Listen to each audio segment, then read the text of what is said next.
things here. New season, new phone, a selfie stick I've had for a while, but I never used. But I figured, like, okay, maybe it'll make things easier since I don't have to hold my hand up.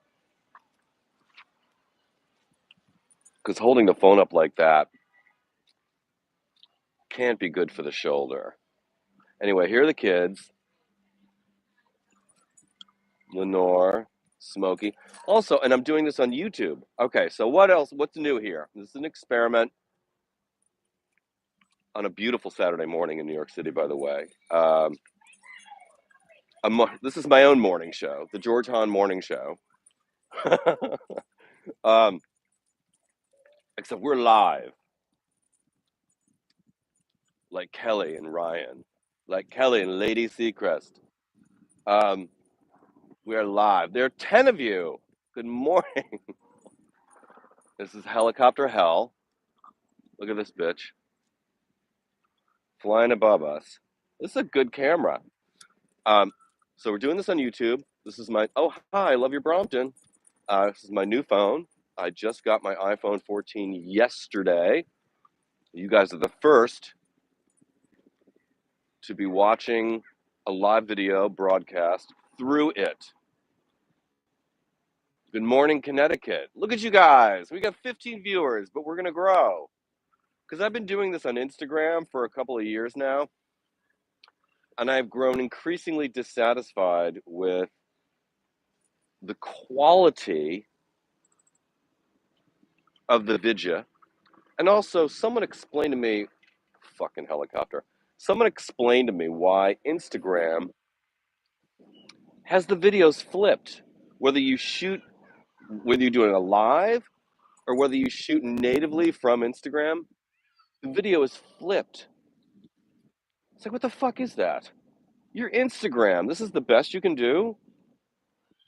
Never made sense to me. Anyway, that's Facebook slash Meta for you. They're not really innovators. They're just, they just acquire. Jeremy Griffiths, 1 a.m. in Australia. Hello, sir. Thanks for tuning in. What a treat. John's here. Good Saturday, sir. Hello. Love it. Mayor in Connecticut. Augusta, Georgia.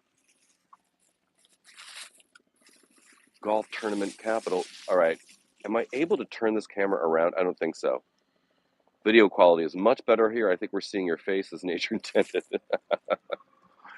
Well, see, that's the goal. And I think, like, you know, I like Instagram, or I'm sorry, I like YouTube because, I'm sorry, I'm picking up after my dog because I'm a good citizen. Do you hear that helicopter? That's obnoxious. That's a tourist. Tourist helicopters. They're awful. The worst people. Um, oh, God. And it's going to follow me throughout this walk, I'm sure. Dumb. Good girl, Lenore. Thanks for dropping. Now it's right above me.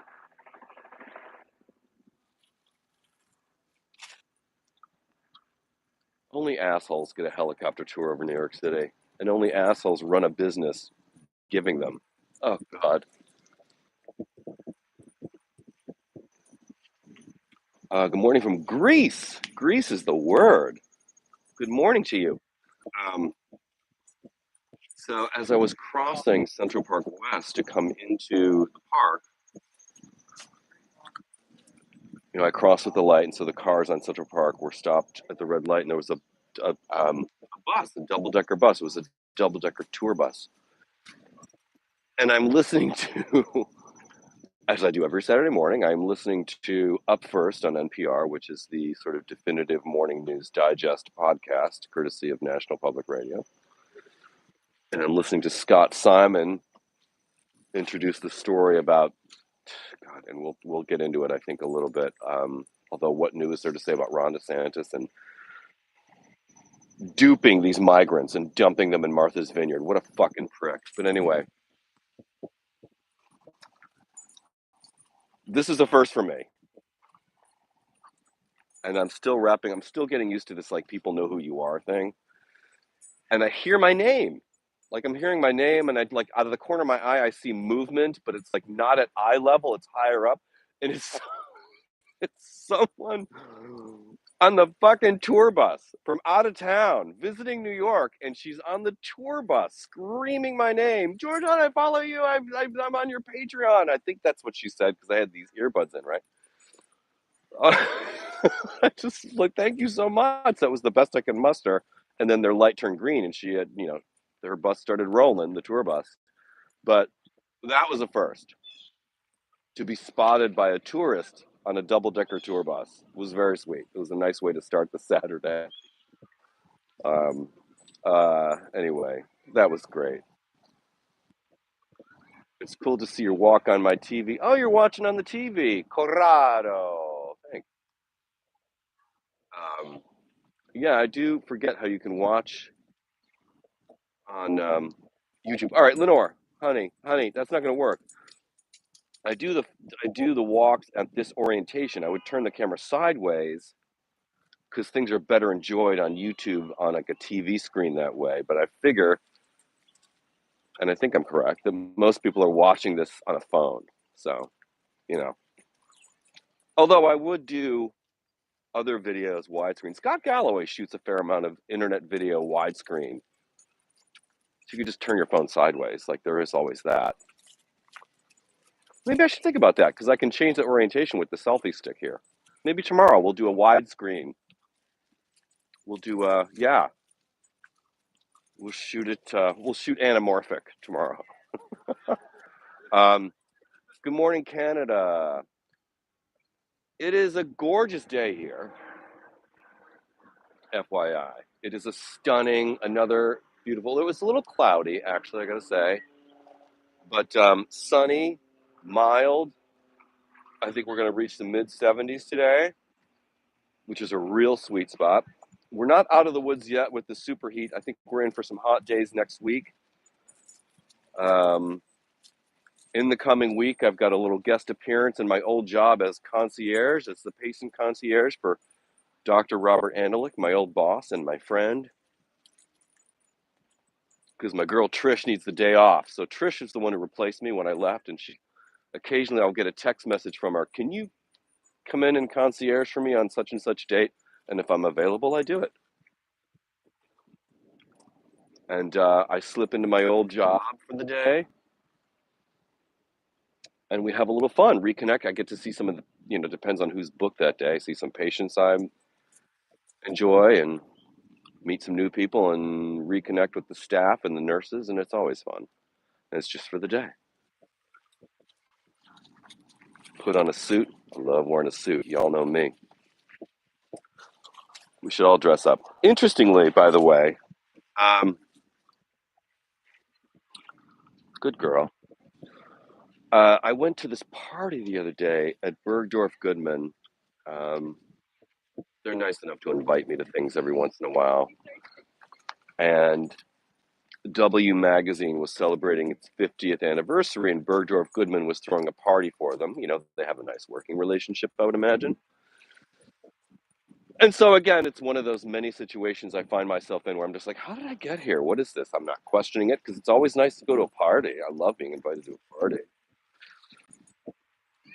And I met Bruce Pask, who is the creative director of Bergdorf Men's, and we have, you know, admired one another from a social media distance, but finally connected in person, which was lovely. And I asked Bruce because he likes tailored clothing. I know about sales of the tailored stuff at Bergdorf Goodman because Bergdorf Goodman. Oh, thank you for the tip, by the way. People are tipping.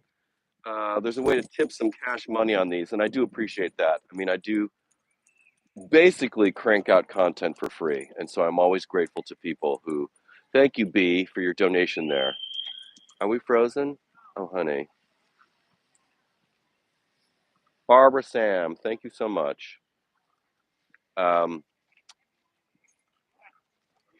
but I asked Bruce these days, I said, how are sales of tailored clothing? Because Bergdorf Goodman has, um, on the men's floor, on the second floor, The third floor is designers and all the fashion. But the second floor is the tailored clothing. That's where you'll find, or that's where you'll find, I think, like Tom Ford, Giorgio Armani, but also your more classic, like, no, Smokey, we're not eating. No, no, no, no, no, no, no, no, no, we're not eating. Um, Armani, Brioni, Isaiah, like that kind of stuff. Um, Screen froze. Uh-oh. Are we still frozen? Can I get a little feedback on this? You guys there? Here's what I'm looking at, by the way. Can you guys see?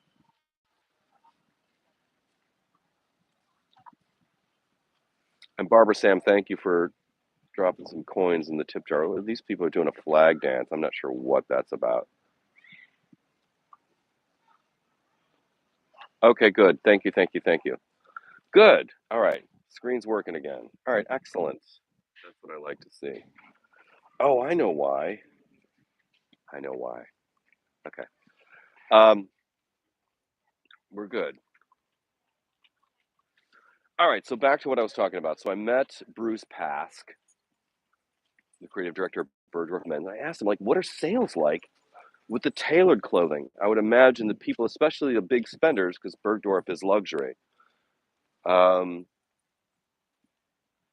there's a lot of designer stuff, like, the fashiony stuff, and not so much the tailored, but the casual fashion. He said, no.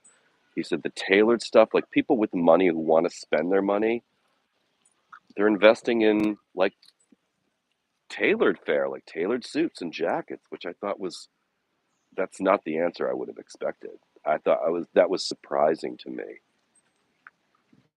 and encouraging, whether one has money or not. I love tailored clothing. I'm a huge fan of it. As anybody who knows me knows, I love any excuse to wear a suit. Sometimes I'll just wear well, let me put it this way. No job I've ever had required a suit, but I wore one anyway because I like it. Feels good. It feels really good. And if it's well tailored, it's comfortable. If you're wearing a suit that's uncomfortable, it's not well tailored. So get it, chicken in here, let it out there, whatever you got to do. But my point, it doesn't have to cost a lot of money at all. I bought a couple of casual suits for summer, really for next summer, or if I go traveling somewhere in the tropical areas this winter. But at J. Crew has these casual, unstructured cotton linen blend, cotton linen suits in chino, like a cotton chino and linen. I have one in like tan or khaki, whatever you want to call it, and I have one in navy. They were on sale. They were less than, I think, with the jacket and the pants, because you buy them separately. I do like that about J. Crew. You can get them as separates. Um, it was like $200 for each suit, like with the sale, because J. Crew's like terminally on sale. So I have these nice now. I actually wore one to the Bergdorf Goodman party. I wore the tan one, because it was still, as I said, we're not out of the woods yet with the hot temperatures, and it was super comfortable. Anyway, my point, and I'm taking forever to make it, is that I love tailored stuff. Whether you mix a really cool, like John Varvatos, like rock and roll kind of a tailored jacket, and you wear it with your skinny jeans and your vintage concert t-shirt underneath, nice and tight. Tailored stuff. I love tailored jackets. I love suits. Whether you're a Wall Street type or a banker, like in finance, as a as big of a fan I am of this move by the CEO from Patagonia, I'm not a fan of Patagonia fleece vests having become the uniform for finance bros, money bros. Like that is the ugliest fucking thing ever. Like if you're up in New Hampshire and you need that extra layer, sure. But in the fucking city, how that ugly thing, I don't want to say ugly, it's mean. Patagonia is a good company.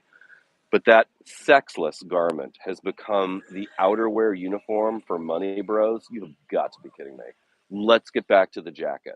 let's get back to the jacket, right? Look at the puppy. Oh my gosh, she's rolling around in the grass because she's wild. She's a wild girl. Oh my God. Lenore, you're always down to party. Always down to party. Um, so let's see. I got a new phone. We're talking on that right now. That's exciting. Um, I went to Zabar's the other day to get some coffee, thinking I'm just gonna get coffee. I'm not gonna. I love your Brompton. Oh, so good. And he's got the 1,000 helmet. I should have turned the camera around so you could see him. Um, I went to Zabar's the other day to get coffee, and thought I was going to be able to resist the rugula, which you can't when you go in there. It's like, are you fucking kidding me? So I go to, I usually get the French Italian roast, which is great. It's my favorite. The French Italian roast at Zabar's is wonderful. Then I also got a pound of the Vienna roast, which I hadn't had, I don't think.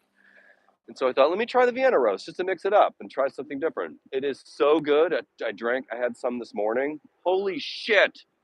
So if you're ordering from Zabar's, if you're not in New York and you order from there, what the fuck is with the Apocalypse Now scene? Um, and you like to order the coffee, whether it's you want it ground or you want the beans, try the French Italian roast. That's my number one. It's my all-time favorite.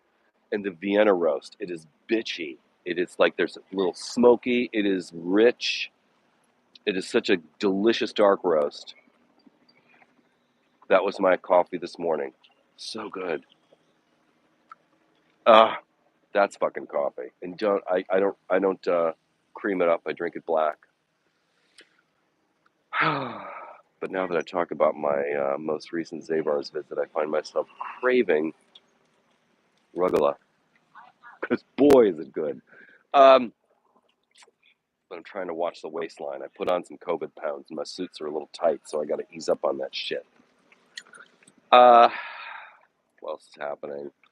You know, guys, I could talk all day about the Martha's Vineyard situation. It's ugly. Ron DeSantis is a monster.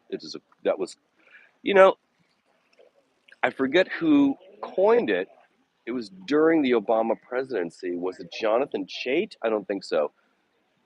Or was it someone who Jonathan Chait writes politics in New York Magazine, or was it somebody in the Atlantic?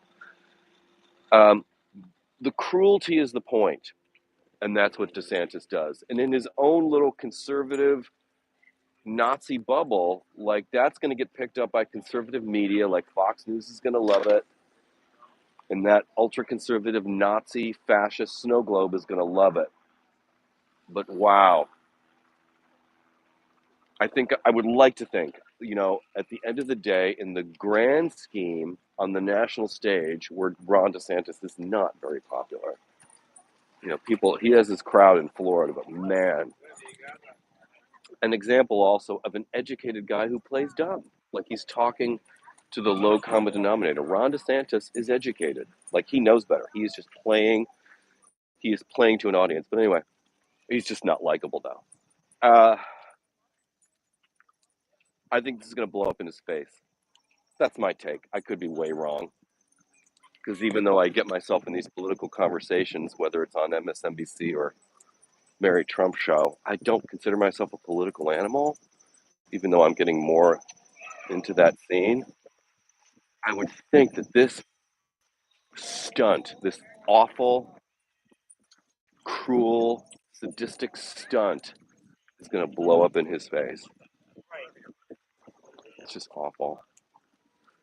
And what these people, and look, Massachusetts, my beloved Massachusetts, where I went to school. I love, there's nothing makes me, way too many children here. Nothing I love more than a New England liberal. I fucking love New England liberals. Hi, Bunny. Yes, we can sit up here and you can be on stage. Yeah. Look at Massachusetts just showed up for that shit, right?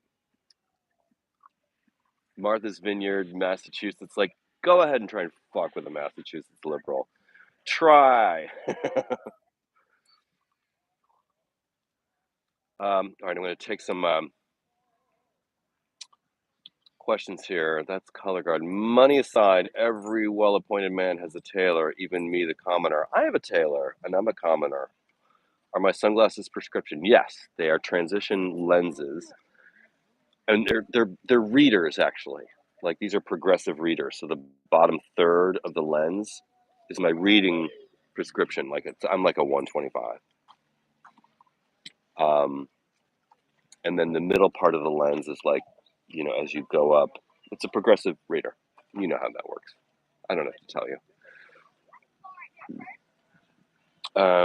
Did I get the arugula at the bakery counter or the bag near the checkout? I got the arugula at the bakery counter. Good question. Because there's the kind that's already bagged and ready to be sold, but I can't. That doesn't work for me as one guy who likes to enjoy a little arugula. I can't. That's great for a gift. Like if I'm going to someone's house for brunch or something, I can bring that. It's a nice gift. But for one person who wants to enjoy a little arugula, not very practical. It's too much. So I went to the bakery counter and got um, 4 pieces, 4 individual pieces. That's what I did. Good question. Uh, let's see. We thought that about Trump. No tin building yesterday. True, I did not go. I just had to. I needed to get home after doing Scott's podcast, which I haven't listened to yet. It was a complicated one. Yesterday's read, today's episode is about attention, the attention economy. Fascinating to read. When I finally got the final copy, and I was just riveted by it. I couldn't wait to read it. I had a hard time reading it. I got to say, I had to do some paragraphs over more than once because there were some tongue twisters in there. But I love the content so much. Wow. So listen to Scott's podcast today, the Prof G podcast, No Mercy, No Malice. It's about the attention economy. And I did not go to the Tin Building yesterday. My apologies to Jean George and his wonderful team there. I love them so much. Maybe I'll go later today. Although it's Saturday, it's going to be crowded.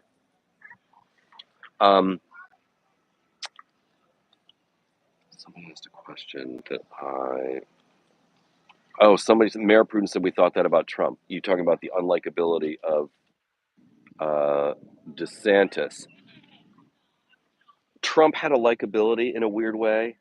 For not me personally, but he was a TV personality. He was shiny. He was literally golden. His hair is the color of urine, and he's got that spray golden thing, and people love that sort of like, you know, burned hot dog look. No, but Trump had a charisma. Trump has a charisma. Ron DeSantis has none of that. That's I think DeSantis is even more outwardly cruel and racist and Nazi-like and fascist, but he's not as appealing as Trump.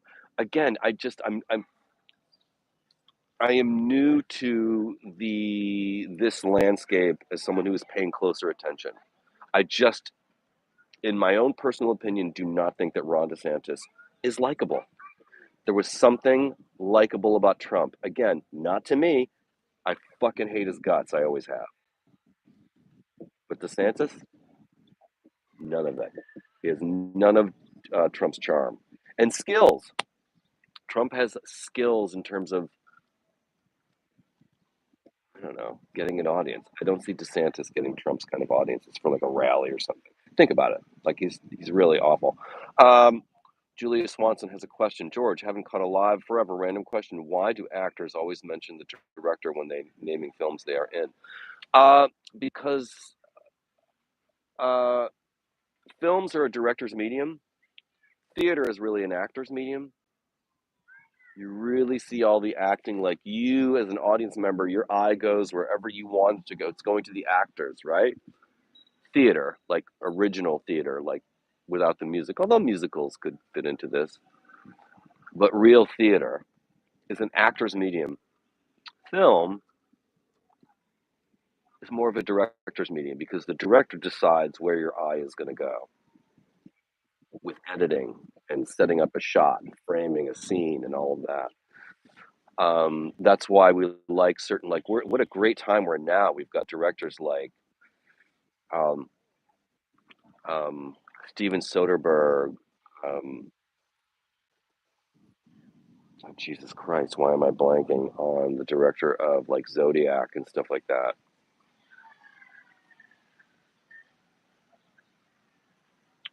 This is long COVID, kids. I'm having a senior moment. But we have great directors working today, and it's an exciting time. And then we've got classic directors. So it's not that, I don't know if I'm answering your question, but I think it is proper and only respectful for an actor to talk about the director when they're talking about film. Yeah. Oh, David Fincher. That's what I'm trying to think of. David Fincher, Steven Soderbergh. Those are some. Oh, and Jordan Peele. Like those are three. Oh God, Lenore. Lenore, no. Sorry, she gets a little testy. Hey, no. But we've got Soderbergh, Fincher, and Peele. Like those are three off the top of my head. There are others.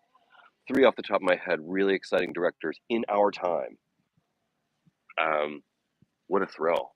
Yeah, yeah. Like Steven Soderbergh claimed he was retiring like more than once. I'm so glad he hasn't. Um, a great director can make an actor better. Case in point, look at the Soderbergh movies. One of my favorite examples of that is, and this is no disrespect to Jennifer Lopez, but Jennifer Lopez as an actress, she's okay. But if you've ever seen Out of Sight with her, Jennifer Lopez, and George Clooney, I think it was 1998, she's bad. Soderbergh gets really good performances out of people. There's a great little movie he did some years ago called Haywire. Low budge. Oh, and he did Kimmy on HBO Max, out right now with the Kravitz kid, Zoe.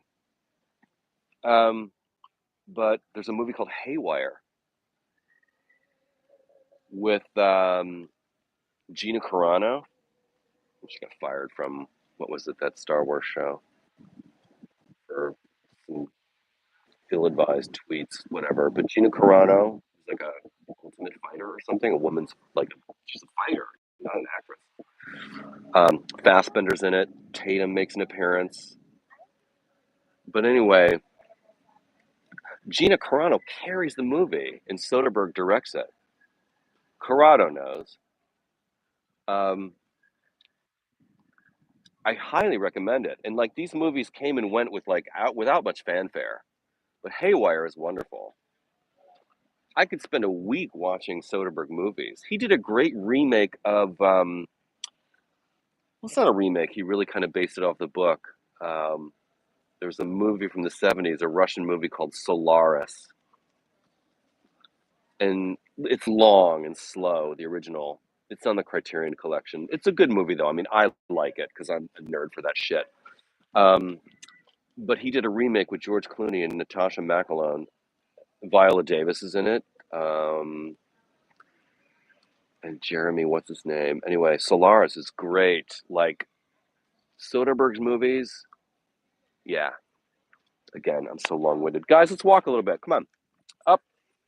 I know you're game, you crazy nutbag. Let's go, puppy. So yeah. Anyway, this is a long walk. Thanks for joining me on the YouTube. I appreciate it. My I did this for my Patreon subscribers and supporters, and let you know that I appreciate you so very much. Thank you. And I want to sort of, I don't know, after listening to Scott Galloway last week and his post about TikTok and other things we had at Code last week, there were some conversations on stage about TikTok. And, I've never been Instagram's biggest fan. And I've always, you know, not that YouTube is some innocent babe in the woods here, but in terms of video delivery, YouTube is longer form anyway, better. TikTok is a threat. I will feel better about TikTok if it is out of Chinese hands. Wouldn't you? Anyway, that's it for this episode. I said, what is this? Like, oh my God, there's like a little effects button. Oh, I can do a, oh, there's little filters I can put on these videos. Look at this. Oh, hi. Like I can give us a different look. Or can we go black and white? Wait. Oh, hi. Look at us. Vintage. Oh, we can go noir. Oh, here's dance party. Oh, that's creepy. That's trippy. Bubbles. Lawrence Welk. Um, Dawn. Oh, noir. All right, let's finish the video in noir. Um, how exciting! Wowie. Oh, this is a better filter too than. I don't like Instagrams. Oh, this is slate. This is just pure black and white. Um, this is a better filter than Instagram's black and white filter. Anyway, thank you guys for watching. Welcome to the YouTube version of this walk. You know, we don't have we had I think we capped at like 45 viewers at one point. I talked too long, half hour. What the fuck?